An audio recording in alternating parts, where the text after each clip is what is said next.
Información precisa, completa, veraz, objetiva e independiente. Directo a tu pantalla. Radio Caracas Radio presenta Voz de América.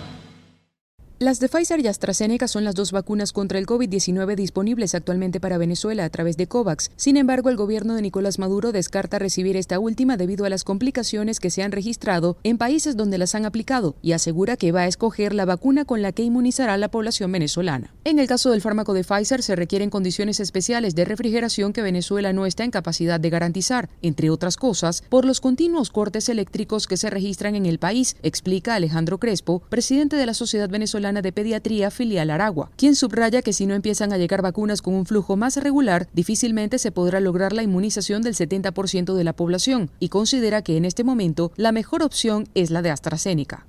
Si quisiéramos utilizar alguna otra, pues no estarían disponibles en este preciso instante, que es cuando las necesitamos. Porque querer esperar por cualquier otra vacuna en este momento sería como estarse ahogando en el mar y que te lancen un salvavidas y decir que no te gusta el color y por eso vas a esperar el siguiente. El siguiente capaz que no llegue o quizás llegue muy tarde. A través de su cuenta en Twitter, el presidente Nicolás Maduro anunció que sostuvo una videoconferencia con representantes de la OMS, OPS y Gavi, con el fin de agilizar la entrega de vacunas. Consultado por La Voz de América, Crespo insiste en que la vacunación debe darse sin criterio político, sin sectarismo y con principios de humanidad, justicia e independencia operativa. Hay que seguir presionando a quienes circunstancialmente ejercen el poder en Venezuela para que comprendan estas cosas, para que se dejen de trabas y de problemas políticos. De las 800.000 vacunas que han llegado al país, 98.000 trabajadores sanitarios han sido vacunados de acuerdo con la Oficina de la ONU para la Coordinación de Asuntos Humanitarios. Carolina Alcalde, Voz de América, Caracas. Tras ser expulsado a Reynosa, México. Y que nosotros creíamos, como él dijo, que cuando él ganara, que no sé qué, que uso los juepajas. Y nosotros socando para que él ganara y para nada. La frustración del hondureño Ángel Ortiz, de 48 años, es la de los miles que han sido expulsados a Reynosa tras confundir la promesa de un sistema inmigratorio más humanitario con una invitación abierta a los Estados Unidos. Por internet, por Facebook, ¿verdad? Sí. Que vimos y todo, uno pasó la voz al otro y el otro al otro y así. Información que no solo motiva la travesía, pero según la hondureña Sara Noemi Palma, mantiene viva la esperanza de que podrán entrar. Esto a pesar de que fue expulsada hace ya más de un mes. La desinformación y propaganda en redes sociales como Facebook, donde los traficantes de personas se conectan con los migrantes y generan falsas expectativas acerca de la travesía y las garantías de que lograrán entrar a Estados Unidos, preocupa a la Organización Internacional para las Migraciones, como lo explicó a La Voz de América su vocero en México, Alberto Cabezas. Lo que hacemos desde la OIM es tratar de ser muy claros, de conducir a las personas a la información fiable, de pedirles siempre que cuando inician un proceso migratorio lo hagan informados de qué opciones tienen. Y evitar así ser sistemáticamente victimizados, explicó Cabezas. Cuando uno migra y de repente la información falsa que ha recibido le va poniendo en escenarios cada vez más difíciles, su vida puede correr un peligro. Aún así, y mientras la frontera sigue cerrada, volver a su país para Sara simplemente no es una opción. Los marinos nosotros los quitaron la casa, ellos viven ahí, o sea, ¿cómo vamos a regresar a Honduras nosotros? Es para que nos maten. Celia Mendoza, Voz de América, McAllen, Texas.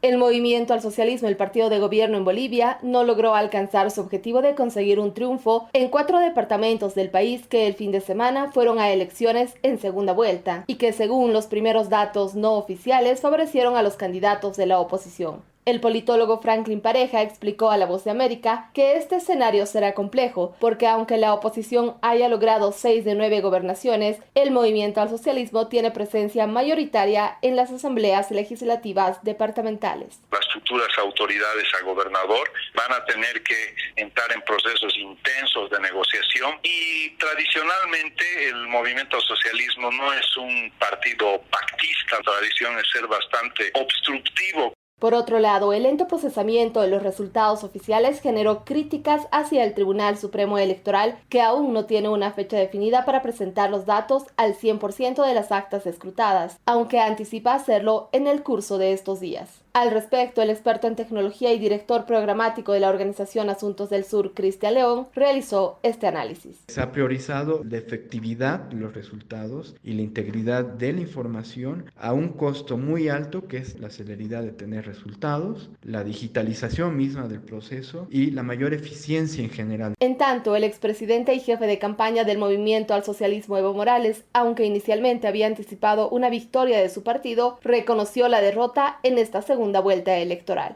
Ojalá uno pueda ganar, pero creo que hemos perdido en los 4 departamentos de la segunda vuelta. El Movimiento al Socialismo anunció una evaluación nacional sobre algunos errores que pudieron haber cometido en las elecciones subnacionales, pero también anticipó, según el presidente de la Cámara de Diputados, Freddy Mamani, que la gobernabilidad será de su partido como instrumento político. Fabiola Chambi, Voz de América, Bolivia.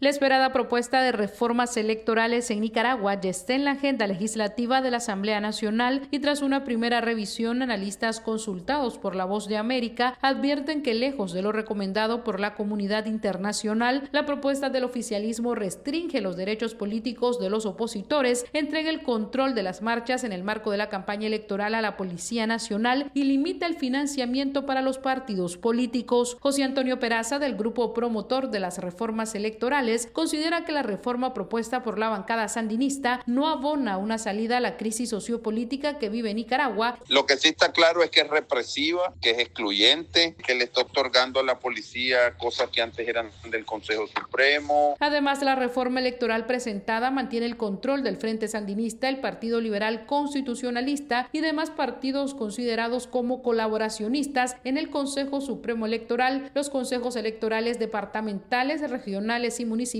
y las juntas receptoras de voto. Juan Diego Barberena, integrante del Consejo Político de la Unidad Nacional, dijo a La Voz de América que las modificaciones a la ley electoral son cosméticas y referidas a aspectos meramente formales y no de fondo. Se caracteriza por ser una reforma proscriptiva que viola los derechos políticos de los ciudadanos nicaragüenses. Para los analistas, la propuesta de reforma electoral impulsada por el partido de gobierno está muy lejos de las profundas reformas que demanda la oposición y la Organización de los Estados Americanos. Daliana Ocaña, Voz de América, Nicaragua. Las autoridades sanitarias de Estados Unidos enfatizaron el martes que la seguridad de las vacunas es un asunto de prioridad absoluta y así lo demostraron al sugerir una pausa temporal en la administración de la vacuna desarrollada por Johnson & Johnson, por ahora la única con una sola dosis, luego de reportarse 6 casos graves de coágulos sanguíneos inusuales en pacientes menores de 50 años que recibieron la vacuna. El doctor Peter Marks, director del Centro de Evaluación e Investigación Biológica de la Administración de Alimentos y Medicamentos, ofreció detalles acerca de esta drástica decisión.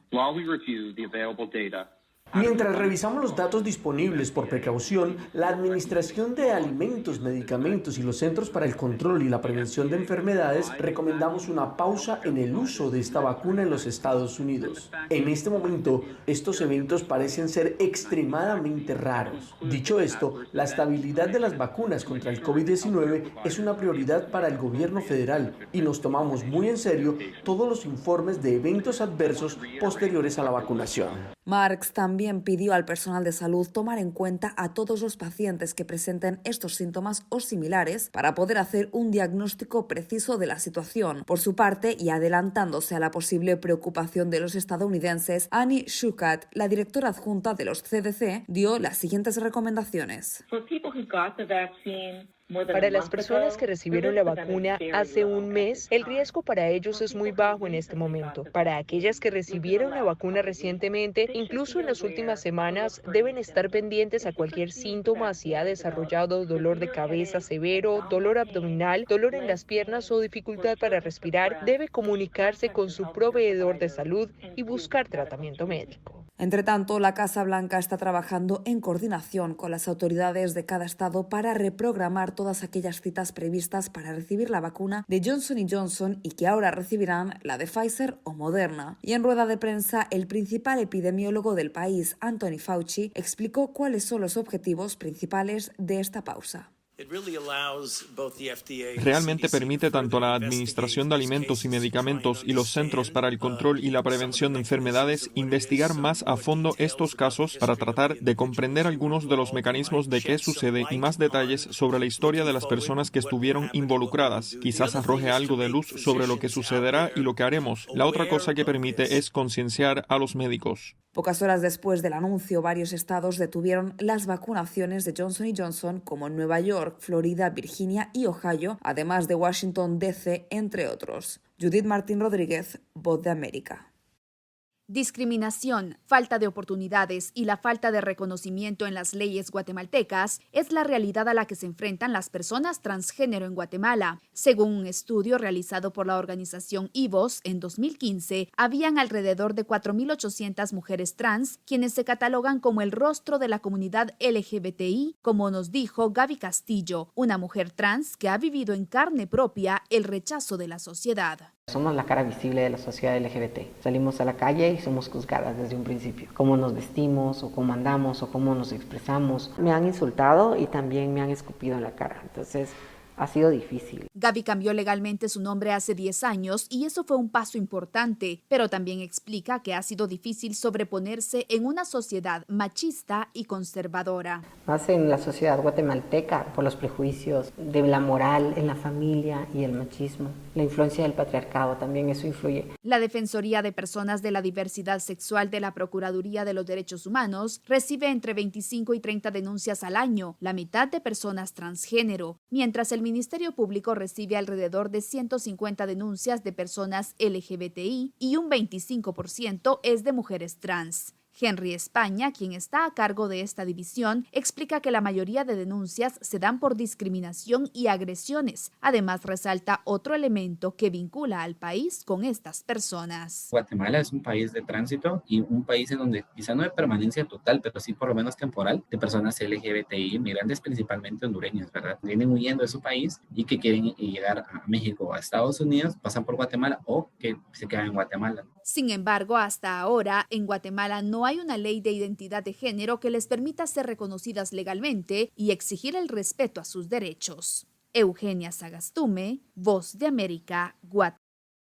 Diversas reacciones surgieron en Honduras luego de conocerse el anuncio del gobierno de los Estados Unidos sobre una serie de medidas que tienen como objetivo principal que Honduras, Guatemala y El Salvador desplacen unidades militares a sus fronteras para frenar las migraciones irregulares. Parte de este acuerdo, según dijo Estados Unidos a través de la portavoz de la Casa Blanca, es que Honduras accedió a establecer varios puntos de control a lo largo de la ruta migratoria con el compromiso de aumentar la seguridad fronteriza. El diputado Andrés Benedict del opositor Partido Innovación y Unidad PINU explicó que esta medida no será suficiente ni mucho menos intimidará a las personas para que desistan de emigrar.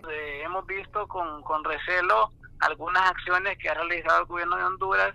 Sin embargo, vemos de que a nivel interno, a nivel justamente de la cooperación interna que debe haber, pareciera que no hay voluntad política.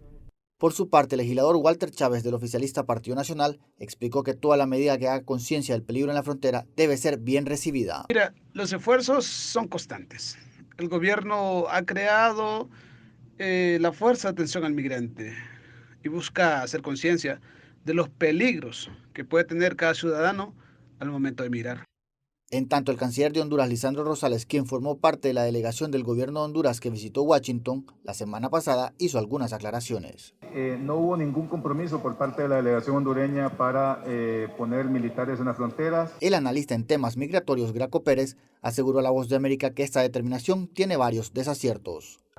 Pero no podrá reducir sustancialmente el tema migratorio, porque sus raíces se encuentran en la lucha contra la corrupción, contra el narcotráfico. Esta semana la Agencia para el Desarrollo Internacional, USAID, informó que está poniendo su parte para abordar activamente los retos económicos de seguridad y gobernabilidad que por su incumplimiento impulsan la migración irregular desde Centroamérica a Estados Unidos. Oscar Ortiz, Voz de América, Honduras. El gobierno de México informó que como parte del plan para contener la migración de países de Centroamérica hacia Estados Unidos, se han desplegado 12,000 servidores públicos entre funcionarios federales y locales y agentes de seguridad y migración. El canciller Marcelo Ebrard precisó la cifra de elementos luego de que una portavoz de la Casa Blanca informara que Estados Unidos llegó a un acuerdo con México, Guatemala y Honduras para la protección de las fronteras y en el caso del gobierno mexicano existe el compromiso de mantener a 10,000 soldados en su frontera sur. En total, estimo que hay 12,000 personas de muy diferentes dependencias focalizadas porque es la instrucción que nos dio el presidente, pero no de ayer. Esto ya tiene más de mes y medio que nos dio la instrucción. El canciller apuntó que se pondrá especial atención al caso de los niños migrantes no acompañados, que se ha convertido en una preocupación y un foco rojo para México, sobre todo ante el crecimiento exponencial en los meses de febrero y marzo de niños provenientes de Guatemala y Honduras. Señaló que este es uno de los temas abordados con autoridades estadounidenses. Y la otra cosa que convenimos es, tenemos que ir por estos traficantes, porque esto es algo que no se había presentado en toda la historia. Nunca habíamos visto un tráfico de menores de este tamaño. El presidente Andrés Manuel López Obrador dio a conocer que su gobierno ha tomado la decisión de proteger a los menores. Se va a preparar todo lo que es atención a los niños, pero vamos a cuidarlos y a impedir que transiten y que sean utilizados para ingresar los adultos a Estados Unidos. Es grave. México registró en marzo una cifra récord de 17,445 migrantes presentados ante las autoridades migratorias y 3,139 menores no acompañados. Sara Pablo, Voz de América, Ciudad de México.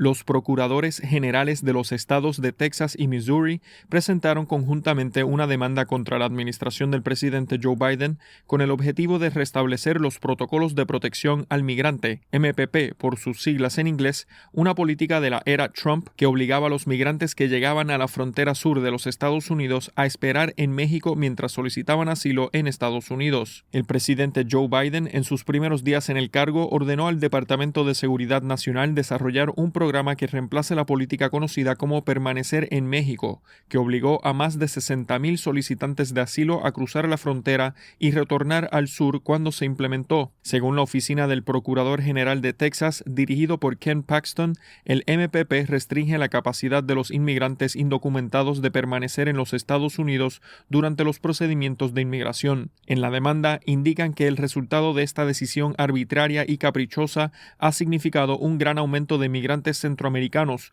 incluidos miles de menores no acompañados que pasan por México para presentar solicitudes de asilo sin mérito en la frontera de Estados Unidos. Citamos: el Departamento de Seguridad Interna del presidente Biden anunció en febrero que aquellos que habían sido trasladados a México bajo la política de permanecer en México podrían comenzar a ingresar y se comenzó el proceso hasta 300 personas por día en 3 puertos de entrada. El caso de Texas argumenta que la administración Biden violó la ley de procedimientos administrativos y el gobierno federal no consultó suficientemente con el Estado antes de implementar un nuevo plan. La demanda es la tercera que presenta Texas desafiando las medidas de inmigración del presidente Biden, la más reciente a principios de año, cuando obtuvo una victoria que bloqueó que se pausaran las deportaciones durante los primeros 100 días de la nueva administración.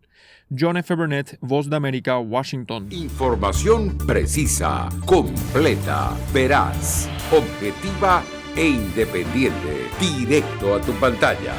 Voz de América en RCR 750.